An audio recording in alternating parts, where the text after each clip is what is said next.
Salut! Alors aujourd'hui on se retrouve pour une vidéo que j'étais trop pressée de filmer. Depuis hier je fais que penser à ça. Et du coup comme vous l'avez vu dans le titre, on se retrouve pour une vidéo crash test. Je vais tester un fond de teint nouveau. Ouais non il est nouveau pour moi mais il n'est pas très nouveau. Depuis l'année dernière en fait j'ai envie de le tester mais je ne l'ai jamais acheté. Et du coup là c'était l'occasion. C'est le fond de teint de la marque Wet n Wild. Il se présente comme ceci. Et en fait, bon, j'ai pris des petites notes, c'est un fond de teint. Alors le fond de teint il s'appelle Wet n Wild Photo Focus Foundation. Moi je l'ai pris en teinte soft beige, donc c'est beige doux, qui fait partie de la catégorie light medium et dans les tons chauds, warm. Je l'ai payé 7,90 € à Carrefour et j'ai regardé un peu sur internet, les prix varient entre 7 et 8 €. Et par contre, moi j'ai trouvé un seul problème, c'est le choix des teintes. À Carrefour, je devais avoir entre 4 et 5 teintes, ce qui est très peu. Bon, j'ai trouvé celle-là, je pense qu'elle va me correspondre, mais 4-5 teintes, franchement, c'est limite, hein, c'est très bof. Et du coup, j'ai regardé un peu sur les sites pour voir le nombre de teintes exact, parce que je me suis dit que peut-être qu'il y avait plus de teintes, que c'était juste à Carrefour qu'ils ont proposé 4 ou 5. Du coup, effectivement, sur un des sites, j'ai trouvé qu'il y avait 20 teintes. Alors en fait, ils les ont classées par type de peau, c'est-à-dire pour les peaux très claires à claires, on a 6 teintes. Pour les peaux claires, médium à médium, c'est 3 teintes. C'est dans ce type de peau que j'ai pris ma teinte, moi. Pour les peaux médium à médium mat, on a 5 teintes. Et pour les peaux médium à mat foncé, c'est 6 teintes. Bon, par exemple, pour ma tranche de peau, on va dire peau claire, médium à médium, on n'a que 3 teintes. C'est un peu limite. Bref, ensuite, pour le packaging, on a un flacon qui est en verre. Moi ça me dérange pas, mais après c'est vrai que pour l'emporter avec nous dans notre trousse de voyage et tout, c'est un peu plus lourd qu'un fond de teint en plastique.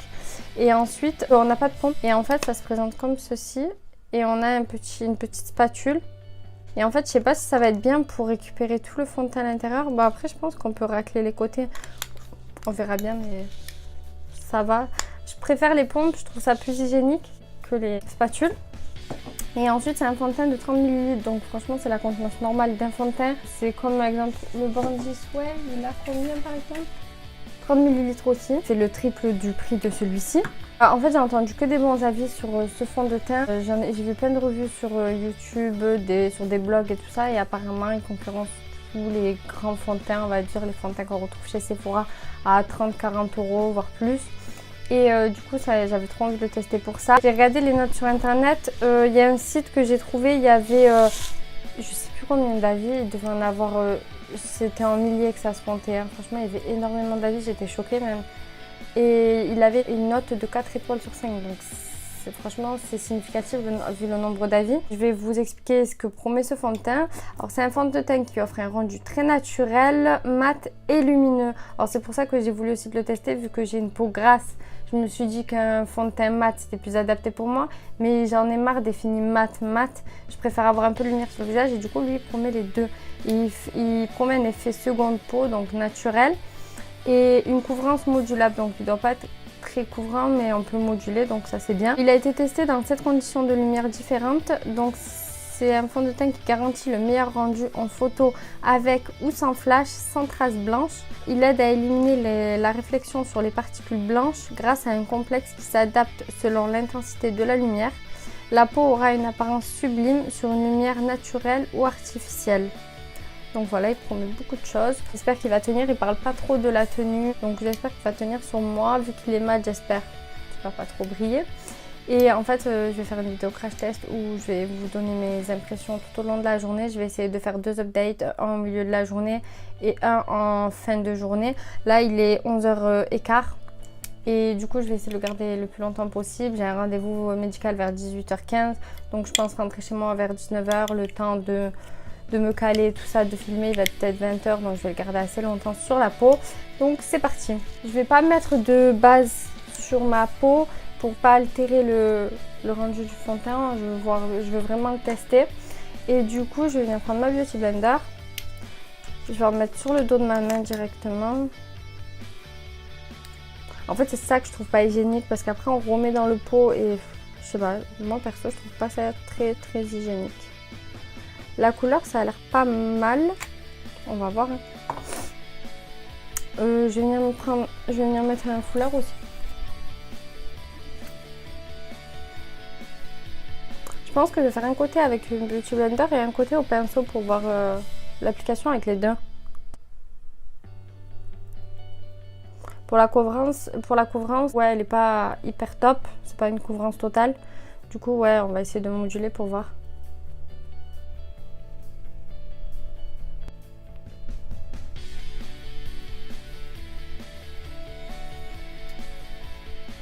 Franchement, pour le moment, je suis trop contente parce que il est bien modulable. En fait, j'en ai rajouté un peu et du coup, comme vous voyez, ça a caché mes rougeurs. Comme voilà, et là, il n'y en a pas.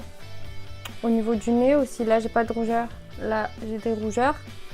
Et franchement, le fini sur la peau, il est hyper naturel. Genre, on le voit même pas sur la peau. Et en fait, comme c'est marqué, comme ils le promettent, on a un rendu infini lumineux. Je sais pas si ça se verra bien, mais il est mat parce que franchement, sur ma peau, je vois qu'il est mat, qu'il est pas. C'est pas un fond de teint qui est glowy, genre qui va pas matifier la peau. Franchement, il m'a matifié la peau, je trouve. Et il est lumineux, franchement. Oh, je suis trop contente. On va essayer de l'autre côté avec un pinceau. Je vais faire pareil. Par contre, avec l'éponge, elle le boit très vite parce qu'il est un peu. En fait, il est pas liquide, mais franchement, je trouve que l'éponge, elle absorbe beaucoup. Et du coup, j'en ai mis beaucoup pour qu'une moitié de visage. On va voir avec le pinceau. En tout cas, pour la couleur, c'est ma couleur. Ça va.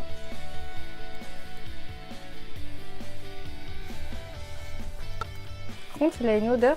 Je sais pas si c'est l'odeur du pinceau ou du. Parce que le pinceau, je l'ai lavé. Il a une odeur, franchement, elle me déplaît. Hein. Elle est pas hyper forte, mais quand même, on la sent. C'est une odeur, franchement, je pourrais pas la décrire. Hein. Un peu une odeur chimique, on dirait. C'est pas une odeur agréable, en tout cas, c'est pas une odeur de frais ou d'un parfum qui sent bon. Après, moi, je suis pas fan des parfums dans les fonds de teint, comme par exemple les Lancôme et tout.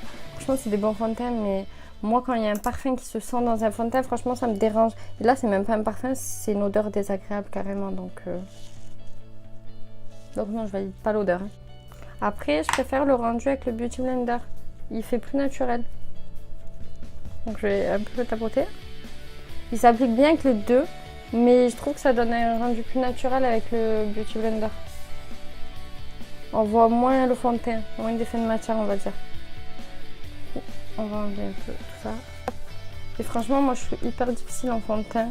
Ça a vite tendance à faire effet de matière sur ma peau. En plus, avec ma peau grasse, je le vois direct si le fond de teint... Même pas ma peau, elle a le temps de relâcher de sébum, je le vois direct quand voilà, ça va pas le faire. Là, pour le moment, ça a l'air de matifier comme il faut. Donc, on va voir au fil de la journée. Voilà ce que ça donne pour le fond de teint. Je vais essayer de faire un... Comment ça s'appelle? De faire un zoom au montage de ma peau. Parce que là, je peux pas en faire avec mon téléphone.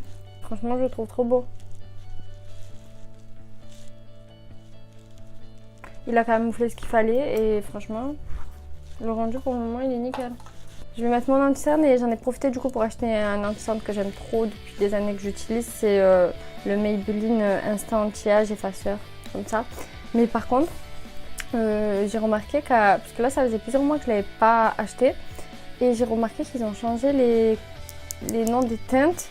Ils ont rajouté des teintes ou enlevé, je sais pas, mais franchement, genre là j'ai pris, il n'y avait pas beaucoup de teintes. Il y en avait une qui avait l'air de me correspondre, mais il n'y avait que le testeur, il n'y avait plus d'anti-cerne neuf.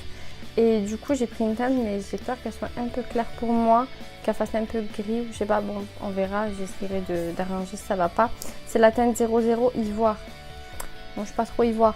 Donc du coup, comme je disais, c'est un anti-cerne qui fait un peu soin pour le dessous des yeux, anti-âge, avec de la baie de goji, plus de l'aloxyl, ça je sais pas trop ce que c'est. Et du coup, c'est un anti-cerne que j'aime beaucoup. Il a pas une couvrance totale, moi je trouve. J'ai pas trop de cerne à cacher.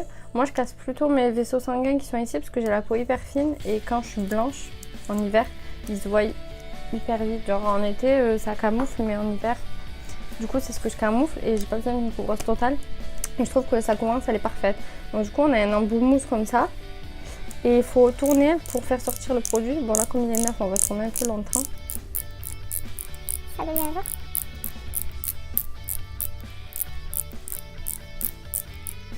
Comme vous voyez, ça commence à sortir comme ça.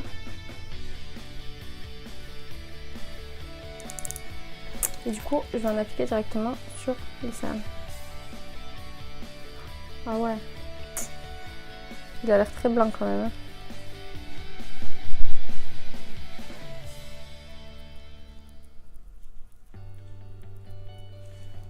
Genre là, quand je vais commencer à bronzer, ça va pas trop le faire. Non, il est hyper blanc.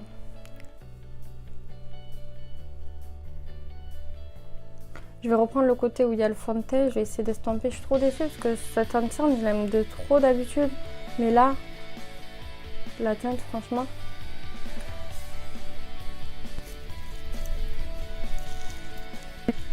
Là, pour illuminer le dessous de mes yeux, il a illuminé. Hein. Je suis blanche.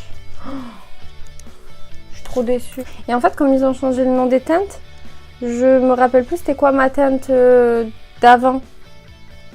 Et du coup, j'ai pris ça parce que c'était... En plus, les lumières à Carrefour, on voit rien avec ces lumières. Il avait l'air de correspondre. Je me suis dit, il va être un peu blanc pour moi, mais pas autant. Je pensais pas autant. Après, les anti-cernes, ça a tendance un peu à s'oxyder, à devenir un peu plus foncé. Je vais faire le test, je vais en mettre un point sur ma main, là. Et j'attends quelques minutes et je vais mettre un deuxième point. Vous voyez le premier point? J'attends quelques minutes et je mettrai un deuxième point. En plus, il n'y avait qu'un testeur ouvert. C'était un testeur de la teinte qui me correspondait. Et tous les autres teintes disponibles, il y avait 0 testeur. Genre, moi, je peux même pas tester sur ma main et tout. C'était vraiment n'importe quoi. Franchement, Carrefour, 0. Bon, voilà. Une fois qu'on en est là, je vais poudrer mon anti-cerne. Mon teint, je vais essayer de le poudrer, mais pas énormément pour voir bien le rendu du fond de teint. Après, je vais un peu poudrer quand même parce que je sais que j'ai une peau grasse et je sais qu'elle va briller parce que franchement, elle brille. C'est rare qu'elle brille pas, ma peau. Et du coup, je vais quand même poudrer mon teint, mais légèrement. En attendant, je vais passer aux yeux et après, je finirai le teint. Je vais aller vite parce que sinon, la vidéo, elle va durer hyper longtemps. Donc du coup, je vais prendre un fard bleu comme ça et je vais venir le mettre en creux de paupières.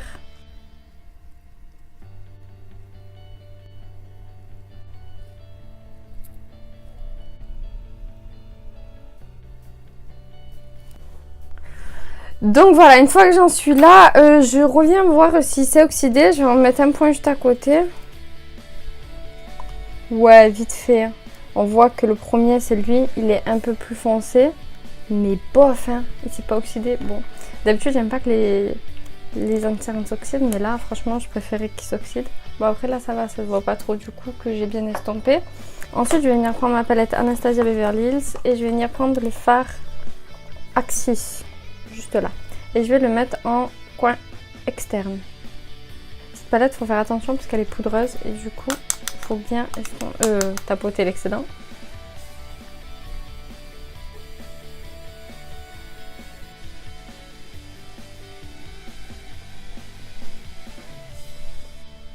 Ensuite, je vais garder toujours la même palette et je vais venir prendre la couleur Adorn juste ici. Et je vais venir la placer là où il n'y a pas de fard avec le doigt directement. J'aime trop cette couleur.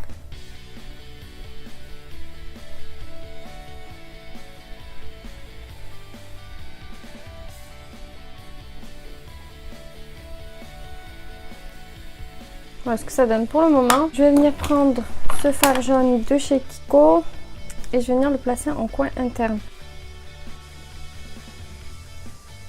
Pour le dessous des yeux, je vais venir prendre ce fard là, qui est un peu marronné orangé, on va dire. Et je vais l'appliquer juste au coin externe, je vais voir.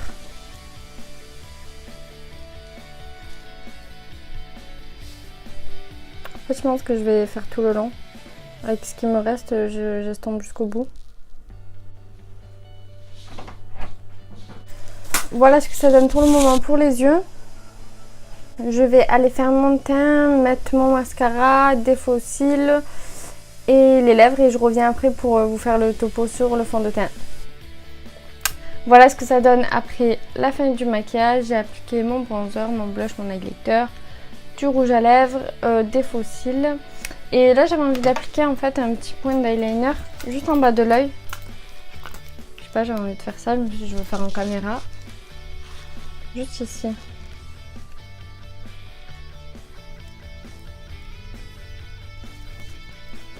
Voilà ce que ça donne avec le point. Finalement, j'ai pas poudré mon teint, j'ai laissé comme ça et bizarrement il va pas encore bouger, il n'a pas encore brillé donc ça va, mon teint est toujours mat. J'ai mis, comme j'ai dit, le bronzer, le blush, l'highlighter et voilà, c'est tout sur mon teint. J'ai pas mis de spray fixateur pour pas altérer aussi le rendu du fond de teint. Pour le moment, je l'aime bien. On n'a pas d'effet trop de matière sur la peau, à part au niveau des cernes. En fait, je trouve que c'est trop blanc, ça se voit trop. Donc après c'est pas le fond de teint en lui-même, c'est le l'anti-cerne qui était trop blanc. Et ensuite on va voir si ça va marquer mes zones. En fait juste ici j'ai tendance à ce que le fond de teint se déplace au niveau des ailes du nez et un peu de là. Et ça fait une sorte d'effet de matière. Parce qu'en fait c'est les zones les plus grasses du visage. Et c'est là que ça a tendance à se déplacer. Après ici aussi j'ai tendance à avoir des effets de matière. Sur le front pas énormément. En fait c'est plus cette zone au niveau du nez, de la bouche, du menton. Et on va voir que ça va se déplacer au fil de la journée. Sinon j'aime bien le rendu. Il s'est bien fondu avec les autres matières. Pour le moment il n'y a pas de problème. On va voir au fil de la journée. Donc on se retrouve en milieu de journée et je reviens le soir. Donc je vais faire 2 updates. On se retrouve, il est 16h30. Ça fait donc 5 heures que j'ai le fond de teint sur ma peau. Je vais essayer de vous faire un zoom. Je vais m'approcher. J'essaie de faire une mise au point. Et en fait, je sais pas si ça se verra bien à la caméra. J'ai mis l'éclairage artificiel parce que là, le soleil, il est pas du côté de ma chambre. Du coup, on voyait rien à la caméra si j'enlève l'éclairage. Ça va faire ça. Ah, quoique. Non, quoique, on voit bien. Je crois que je vais rester comme ça. Ce que je pense au bout de 5 heures, c'est qu'il a bien vieilli. Bon, on voit qu'il y a un peu de sébum sur ma peau. Du coup, ça fait un effet un peu plus... glowy et je trouve que franchement il a bien vieilli, ça fait pas trop d'effet de matière. On voit qu'au niveau des ailes du nez et je sais pas comment ça s'appelle, c'est endroit des sortes de rides là autour de la bouche, ça commence à faire un petit effet de matière, ça s'est pas déplacé. Mais de toute façon tous les fonds de teint ils marquent à ce niveau sur mon visage parce que j'ai la peau très grasse. Et bizarrement, d'habitude je mets une base matifiante, je poudre à fond mon teint, je mets le spray fixant matifiant et je brille hyper vite. Après aujourd'hui j'ai pas eu une grosse journée, j'ai travaillé sur mon ordi, je suis restée chez moi et j'ai pas vraiment bougé.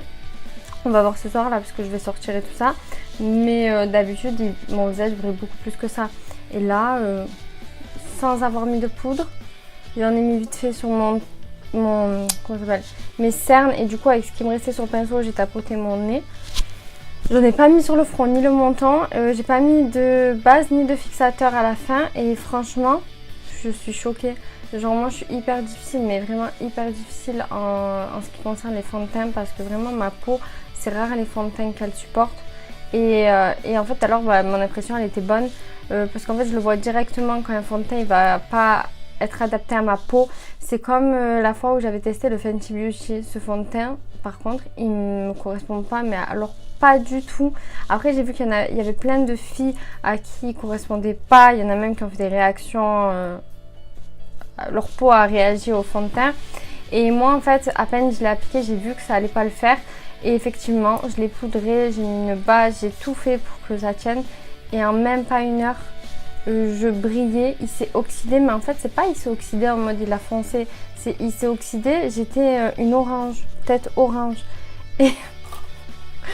et désolée mon chien me fait rire et du coup j'avais la tête orange et c'était vraiment trop laid. Et en fait c'était même pas ça le pire, déjà d'être orange c'est chaud, mais c'est même pas ça le pire, c'est que j'avais un effet d'huile, on dirait j'avais pris exemple de l'huile d'olive, je sais pas, une huile, et que je l'avais appliquée sur mon fond de teint, genre c'était vraiment affreux. Je pouvait faire ça et il n'y avait plus de fond de teint en fait, tellement c'était huileux. Et du coup voilà quoi, quand un fond de teint ne me va pas, ça se voit direct. Franchement je suis un très bon cobaye de peau grasse là pour le coup, et franchement ce fond de teint je suis choquée. Après je trouve qu'il s'est un peu oxydé, mais rien de choquant. Moi je trouve qu'il a un peu foncé. Après je me dis que ça rattrape un peu peut-être le carnage de mon anti-cerne, ou peut-être ça l'accentue, je sais pas. Parce que mon anti-cerne il s'est pas trop oxydé pour le coup du coup. Je sais pas, ça fait plus une démarcation blanc. Et après ouais franchement il s'est oxydé, mais voilà quoi, c'est pas choquant. Pas du tout. Genre je suis pas devenue orange. Il y a tout qui est resté en place. Et voilà, pour le moment, je suis satisfaite. On va voir ce soir. Là, il est 16h30. Du coup, je reviens à peu près dans 4 heures. Ça fera à peu près 9 heures que j'aurai le fond de teint sur le visage. Et je vous donnerai du coup mon avis final. Voilà, dernière update de la journée et de la vidéo. Du coup, là, ça fait à peu près 9h, 10h. Il est presque 21h que j'ai... Il est presque 21h et ça fait donc ça fait 10 heures que j'ai le fond de teint sur le visage. Et du coup, je vais donner mon avis. Franchement... Il a un peu bougé sur le nez. Bon, j'ai dû toucher aussi. Mais ça va, rien de méchant. Les ailes du nez et du contour de la bouche. Mais pas du tout. Du coup, je trouve qu'il a pas bougé. Pour un fond de teint que j'ai ni poudré, ni mis de spray fixateur, ni de base. Franchement, je suis choquée pour une peau grasse. Pour les peaux sèches, je sais pas s'il marquerait les zones de sécheresse. Après, moi, je peux pas vous dire. Moi, il n'y a pas marqué de zone de sécheresse parce que j'en ai pas. Pour les peaux grasses, franchement, il est parfait. Genre, non, franchement, j'ai jamais eu... J'essaie de me rappeler. À part le Infaillible de chez L'Oréal, et encore je le poudre, je sais pas, j'ai jamais testé sans poudrer le Infaillible de chez L'Oréal. Mais j'ai jamais eu de fond de teint qui tienne 10 heures sur mon visage sans bouger. Et en plus, il fait pas d'effet de matière comme j'ai d'habitude quand j'ai le sébum qui sort. Attends. Il fait pas d'effet de matière comme quand j'ai le sébum qui sort. Et en fait, après... Je sais pas, ça fait une texture et ça fait... On voit le fond de teint à fond et là, pas du tout. Genre, moi, je trouve qu'il tient bien ses promesses. Alors, c'est le côté mat. Moi, je trouve qu'il le respecte parce que franchement, j'ai jamais eu de fond de teint comme ça de ma vie. Le côté lumineux, oui, parce qu'il est mat, mais il a pas un fini mat sur la peau. Alors, je sens qu'il est mat parce qu'il va matifier ma peau, mais il a pas ce fini mat. Il va être lumineux sur le visage. Ensuite, pour la tenue, ben, pour le coup, je le valide. Ensuite, pour la couvrance... Bof, en fait je suis mitigée parce que au final j'ai réussi à couvrir toutes mes rougeurs et tout ça, mais il est modulable en fait, il faut en rajouter. Après moi ça me dérange pas, c'est pour ça que je dis je suis un peu mitigée parce que voilà, il a pas une couvrance totale, mais il est modulable donc voilà, pas de problème. Le seul point que je validerai pas c'est l'odeur parce que j'ai pas trop aimé l'odeur. Et franchement pour le prix il vaut de loin même des fonds de teint qu'on peut retrouver chez Sephora à 30, 40, 50 euros, 60 euros même. Et franchement, pour 8 euros, 7 euros, franchement, je peux vous dire de foncer parce que moi, je pense que je me le rachèterai quand j'en aurai plus. Non, franchement, rien à dire, je le trouve très beau. Et voilà, donc j'espère que cette vidéo vous aura plu. Si ce style de vidéo vous plaît sur ma chaîne, n'hésitez pas à me le dire en commentaire, à laisser un pouce en l'air, à liker si ça vous a plu. N'hésitez pas aussi à vous abonner juste en bas sur le petit s'abonner. Ça fait toujours plaisir, c'est gratuit. Et sur la petite cloche aussi, n'oubliez pas pour activer les notifications quand je vais poster de nouvelles vidéos. Et je vous dis à bientôt pour une prochaine vidéo. Bisous.